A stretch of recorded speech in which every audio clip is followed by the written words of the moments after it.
ये आकाशवाणी गोरखपुर है। अब आप वेद प्रकाश पाठक से क्षेत्रीय समाचार सुनिए।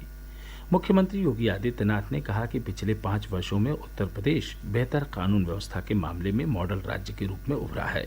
उन्होंने कहा कि 5 वर्ष पहले राज्य की पहचान बीमारू प्रदेश के रूप में होती थी, लेकिन आज स्थिति बदल चुकी है और प्रदेश निवेश का आकर्षक गंतव्य बन गया है।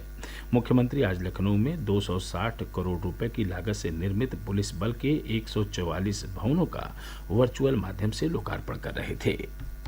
पहली बार हुआ है जब प्रदेश के विगत विधानसभा चुनाव में कानून व्यवस्था एक मुद्दा था और उस आधार पर आधी आबादी ने तो केवल उस आधार पर सरकार के समर्थन में अपना वोट पोल किया। प्रदेश निवेश के सबसे अच्छे गंतव्य के रूप में उभरा। जिस प्रदेश में कोई आना नहीं चाहता था, जो पहले से निवेश किए हुए थे, वह उद्यमी व व्यापारी यहां से पलायन कर रहा था, उस उत्तर प्रदेश में देखते ही देखते 4 लाख करोड़ रुपए से अधिक का निवेश हो जाए, ये अपने आप में एक नया मॉडल था।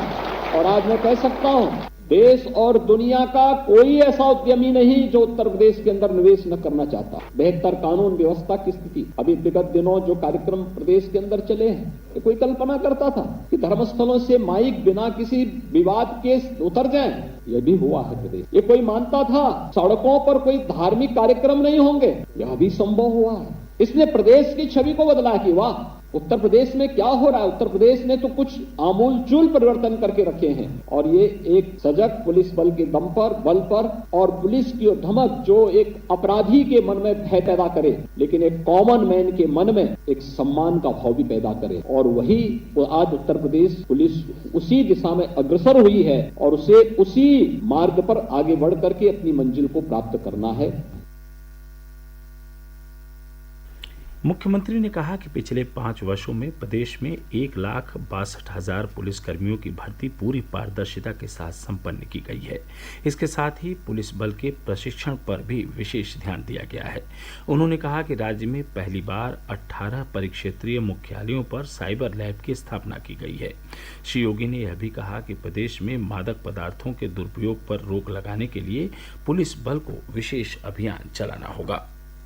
मुख्यमंत्री योगी आदित्यनाथ ने 1857 क्रांति के महानायक राणा बेनी माधव बख्श सिंह की 218वीं जयंती पर आज रायबरेली में उनकी प्रतिमा पर पुष्प अर्पित कर उन्हें श्रद्धांजलि दी।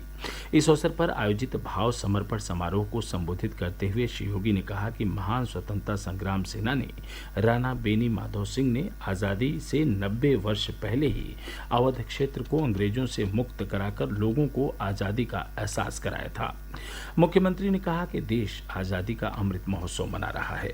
उन्होंने कहा कि भारत को अगले 25 वर्षों में सपनों का भारत बनाने के लिए हर देशवासी को अपने क्षेत्र में जिम्मेदारियों का पूरी निष्ठा के साथ निर्वहन करना होगा।